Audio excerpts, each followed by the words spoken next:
আসসালামু আলাইকুম প্রিয় বন্ধুরা, welcome back to my channel. বন্ধুরা, আজ ফিরে এসেছি অন্যরকম একটি ভিডিও নিয়ে। হ্যাঁ বন্ধুরা, দেখতে পাচ্ছেন সোনালি আঁশ পাট ধোয়ার দৃশ্যটি। বন্ধুরা, আমি এসেছি চলন বিলে। ভেবেছিলাম চলন বিল ঘুরে দেখব, কিন্তু এসেই দেখি যে এত বেশি পরিমাণ পাট চাক দিয়ে রাখা হয়েছে, সেগুলো ধুচ্ছে।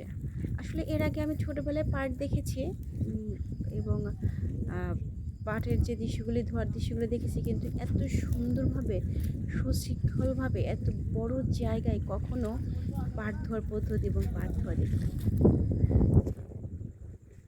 সোনালি আঁশ।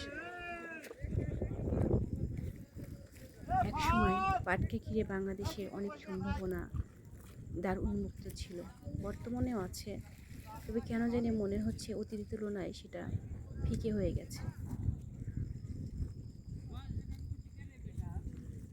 বন্ধুরা দেখতে পাচ্ছেন পাট ধুয়ে তারা ভেনে নিচ্ছে এবং পাটকুটিগুলো রাখা হয়েছে।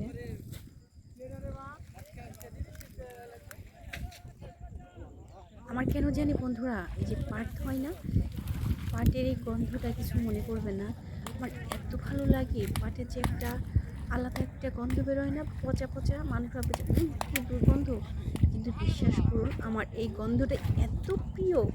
মানে আমি এই যে ভিডিও করছিলাম, অনেকক্ষণ দাঁড়িয়েছিলাম এই গন্ধটা নেওয়ার জন্য। বন্ধুরা, এই ছিল আপনাদের সঙ্গে শেয়ারকৃত আজকে আমার ভিডিওটি। যদি ভালো লেগে থাকে তবে অবশ্যই একটি লাইক এবং কমেন্ট করতে ভুলবেন না। আর প্লিজ প্লিজ যদি মনের মধ্যে একটু জায়গা করে নিতে পারি, অবশ্যই সাবস্ক্রাইব করতে ভুলবেন না বন্ধুরা। হ্যাঁ বন্ধুরা, দেখা হবে নতুন কোনো জায়গায় নতুন কোনো ভিডিওতে। সে পর্যন্ত আল্লাহ হাফেজ।